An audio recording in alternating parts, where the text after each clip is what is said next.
المجموعة اللي معانا النهاردة هي سيرو فايب، واللي تعتبر البديل الاقتصادي لمنتج شهير جدا مستورد لعلاج حالات تساقط الشعر الشديدة وهو الكامينو موتو. وهي تعتبر من أقوى المجموعات لحل جميع مشاكل الشعر من هيشان وتقصف وتساقط وبهتان، ونركز قوي على التساقط وغيره من المشاكل اللي بتخلي مظهر الشعر غير صحي.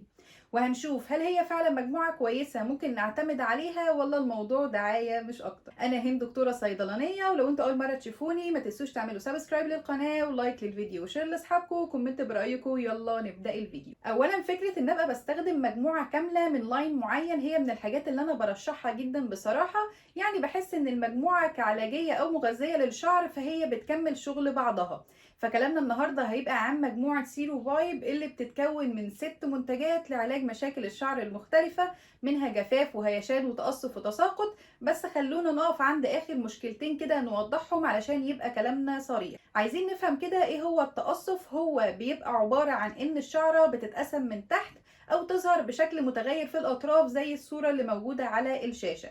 طيب، هل في منتج بيعالج التقصف يعني يرجع الشعرة تتلزق تاني؟ اكيد لا، مفيش منتج بيعمل كده. هو في منتج بيقلل بيحمي بيعدل من التقصف، اما انه يرجع انقسام الشعرة فده مستحيل. بس هنشوف المنتج اللي هنتكلم عنه هيعمل ايه في المشكلة دي. تاني مشكلة عندي وهي التساقط، وقبل ما ابدا استخدم منتجات للتساقط لازم افهم كويس قوي ايه هو سبب التساقط اصلا علشان امنعه، بالتالي ابقى وقفت السبب فالعلاج يجيب نتيجة معايا. ولما اخلص كمان فترة العلاج ملاقيش شوية والشعر بيتساقط تاني فنشتكي ونقول العلاج ما جابش نتيجة. والفكرة الأساسية بتبقى في إني ما منعتش السبب. طيب، إيه هي أسباب تساقط الشعر اللي لازم أعرفها؟ باختصار كده هي بتبقى التهابات فروة الراس، وجود القشرة سواء دهنية أو جافة، كمان التدخين والتوتر، ونظام غذائي غير صحي، وأنيميا، وكمان صبغات الشعر والأكسجين، وبعض الأدوية ممكن تتسبب في تساقط الشعر. كمان بعض الأمراض والحمل بيأثر كمان، فبرجع وقتها للدكتور اللي بيتابع الحالة. واخر حاجه لازم افرق واعرف كويس قوي هل التساقط اللي موجود ده وراثي ولا مش وراثي، لان هي بتبقى نقطه فاصله في روتين وخط سير العلاج. التساقط الوراثي مش بيبقى له علاج نهائي، بيبقى روتين بستمر عليه على طول، على عكس مثلا اي سبب فات ممكن التغلب عليه. مجرد ما احنا حددنا السبب ومنعناه وخدنا روتين مستمرين عليه، ده بيعدل من التساقط وبيزود نمو الشعر وكثافته، فاحنا هنوصل لافضل نتيجه في اقل وقت. غير كده مفيش نتائج هنلاقيها او النتائج هتبقى مؤقته. طيب، نيجي بقى لتفاصيل مجموعه سيرو فايب اللي هي بتبقى عباره عن شامبو كونديشنر، وعندي الهير ماسك، وكمان الهير سبراي وهير سيروم، واخر حاجه امبولات الشعر. هنلاقي في كل منتجاتهم 3 مكونات مشتركه ومش هتلاقوهم في اي منتج تاني. هنقول فوائدهم الاول علشان لما نتكلم عن كل منتج تبقوا فاهمين الموضوع اكتر. اول مكونين عندي هما كاميجين كي وكاميجين اي، ودول عباره عن اعشاب يابانيه هنلاقيهم في منتج شهير قوي لعلاج تساقط الشعر وهو الكامينو موتو. ايه هما المادتين دول؟ هما بيبقوا عباره عن مادتين بيحفزوا الدوره الدمويه في فروه الراس، بالتالي بيحفزوا بصيلات الشعر ويخلوا وظيفتها تتحسن، وبيغذوها بشكل قوي جدا، بالتالي بيقل التساقط والشعر بيطول وبتزيد كثافته. والمادتين دول اساس منتج مستورد شهير زي ما قلنا اللي هو الكامينو موتو، المعروف لعلاج تساقط الشعر والصرع الوراثي، وهو من المنتجات الغاليه جدا. تاني حاجه عندي في المكونات وهي الهينوكيتيول، وهو كمركب بيجمع بين خواص كتيره جدا كمضاد التهابات ومضاد بكتيريا ومضاد فطريات، وله دور كبير جدا من حيث الشعر، فهو بينشط بصيلات الشعر وبيحفزها على النمو وبيقلل التساقط، وله قدرة على إصلاح الشعر التالف من جوه، يعني من جوه الشعرة نفسها. أول حاجة هنتكلم عنها هي الشامبو، وهو طبعا شامبو طبي مش بيسبب أي أضرار للشعر ومش بيحتوي على السلفيت، وكمان بيبقى مناسب للشعر المعالج اللي هو عاملين كيراتين أو بروتين والمصبوغ كمان، وبيحتوي على مرطبات وزيوت طبيعية والأعشاب اليابانية اللي قلنا عليها وفيتامينز علشان ما يسببش جفاف للشعر ويغذيه. طيب، لو جينا نبص كده على المكونات كده هنلاقي فيها كاميجين كي وكاميجين اي اللي احنا قلنا عليه، هنلاقي فيه بايوتين وفيه كيراتين وكمان ارجان اويل وكافيين، وفي كمان فيتامين اي، وفي بانثينول، كمان زيت الزيتون، وكمان زيت جنين القمح، وكمان زيت الجوجوبا، وغيره من المكونات اللي بصراحة حلوة جدا بتغذي الشعر وبتعالجه. يعني كل مكون موجود بيعالج جزء من مشاكل الشعر. عن تجربتي الشخصية، انا شعري بيحتاج حاجة تكون جنتل في نفس الوقت بتبقى بتنظف بيتنضف كويس قوي، فمش سهل ان انا ارتاح في اي نوع، وبغير كتير جدا في روتين شعري دايما. فشامبو سيرو بايب لما جربته هو بينضف حلو قوي، واحلى حاجه فيه ان هو مش بيسبب جفاف للشعر او ان تحسوا ان شعركم هايش بسبب الشامبو شديد. بالعكس هو حقق لي اكتر حاجه بدور عليها وانا بستخدم روتين لشعري، اللي هو تنظيف عالي وفي نفس الوقت سايب شعري مترطب وشكله صحي. طريقه الاستخدام بتاعته ممكن استخدمه لحد 3 أو 4 مرات في الاسبوع بعد الشاور او في الشاور يعني، على شعر مبلول عادي جدا. تاني منتج هتكلم عليه وهو الهير كونديشنر والهير ماسك بتاعي.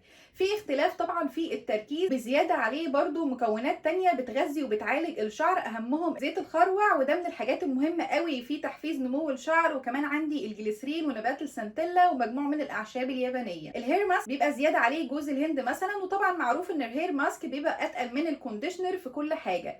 الكونديشنر ده حرفيا هو والهير ماسك من افضل الانواع اللي جربتها، الاتنين بيرطبوا جدا وبيدوا لمعان للشعر، وكمان بيقللوا الهيشان خالص تقريبا، وبيخلي مظهر الشعر صحي. كمان احلى حاجه فيهم ان اطراف الشعر بتبقى مترطبه وتحسوا انها مرنه، لان غالبا خصوصا الناس اللي شعرها طويل واللي انا منهم بيبقى في مشاكل شويه في الاطراف، لان الغذاء مش بيوصل بطول الشعره، فلازم اهتمام جامد. بس مع المنتجين دول حرفيا بيأثروا في الاطراف جدا جدا. افضل طريقه استخدام ليهم ان استخدم الهير ماسك مثلا لمده 5 دقائق او 10 دقائق مره واحده في الاسبوع، اما الكونديشنر بيبقى بعد كل مره بغسل فيها شعري وبعد الشامبو بسيبه في حدود 5 دقائق او اقل. نيجي بقى للسبراي والسيرم، الاثنين مع بعض هنتكلم فيهم شويه. انا ما جربتهمش شخصيا لان السيرم مش بيبقى مناسب مع نوع شعري، وبالنسبه للسبراي فانا مش بعاني من تساقط، بس اعرف ناس جربوهم فهنقل لكم تجربتهم. الاتنين بيبقى ليهم تأثير في تساقط الشعر، بالذات السبراي، بجانب طبعا ان هم بيغذوا الشعر وبيدوله مظهر صحي، وده هنلاقيه كمان اكتر واضح مع السيرم. طيب من حيث المكونات انا برضو مش هتكلم فيها كتير لان تقريبا نفس المكونات بزيادة حاجات بسيطة. السبراي بيهتم اكتر بان هو يقلل من التساقط ويحفز من نمو الشعر وزيادة كثافته. طريقة استخدام السبراي بيبقى عبارة عن 6 بخات تقريبا يوميا على فروة الراس، وبندلك فروة الراس لمدة دقيقتين علشان نحسن من الامتصاص. السيروم استخداماته حلوة جدا، يعني هو بيعالج الشعر الجاف وبيمنع الهيشان وبيحافظ على الاطراف من التقصف، وكمان بيحمي من اشعة الشمس اللي هي اليوفي ريز، وبيحافظ على الشعر ضد اضرار الحرارة وبيقللها عن طريق استخدامه بعد السشوار مثلا او المكوى. طريقة استخدامه بيبقى مرتين ل3 مرات في الاسبوع، يعني ممكن نقول كده بعد كل شاور بناخده تقريبا. طيب نيجي بقى لاخر حاجة في المجموعة وهي الامبولات، فهنلاقيها فعالة في علاج تساقط الشعر وتطويل الشعر عن طريق انها بتحفز الدورة الدموية في فروة الراس، فبتحفز نمو الشعر، بالتالي بيبقى عندنا شعر كثيف وصحي. وكمان بتبقى فعالة بعد جلسات زراعة الشعر والجلسات الطبية للحفاظ على النتائج، وده طبعا بعد الرجوع للطبيب المختص علشان يحدد الوقت المناسب للاستخدام تبع الحالة. العلبة بتبقى كرتونة بتحتوي على 7 أمبولات، كل أمبولة منها 10 مللي. مكوناتها كتيرة جدا، هي تقريبا نفس المكونات برضو اللي قلنا عليها قبل كده، وزودوا بقى عليها ان في الكامومايل مثلا او الشاي الاخضر اللي بيبقى بيحتوي على كميات كبيرة جدا من الكافيين ومعروف بفوائده الكتيرة للشعر. كمان بيحتوي على مستخلص الجينسينج. بصراحة هي مجموعة متميزة جدا من المكونات لعلاج تساقط الشعر وان هي تغذي الشعر وتخليه صحي. طريقة استخدامه بيبقى عبارة عن 2 مللي اللي هو تقريبا 25 نقطة على فروة الراس، بوزعهم وبدلك فروة راسي لمدة دقيقتين ومش بشطفه، وبيبقى فيه شارت موجود على العلبة بتوضح طريقة الاستخدام اليومية. بكده اكون شرحت لكم المجموعة كلها بالتفصيل، هستناكم تجربوها وتحكوا لي تجربتكم في الكومنتات. وبكده نكون وصلنا لنهاية الفيديو. لو انتوا اول مرة تشوفوني ما تنسوش تعملوا سبسكرايب للقناة ولايك للفيديو وشير لاصحابكم وكومنت برأيكم. بس كده، باي.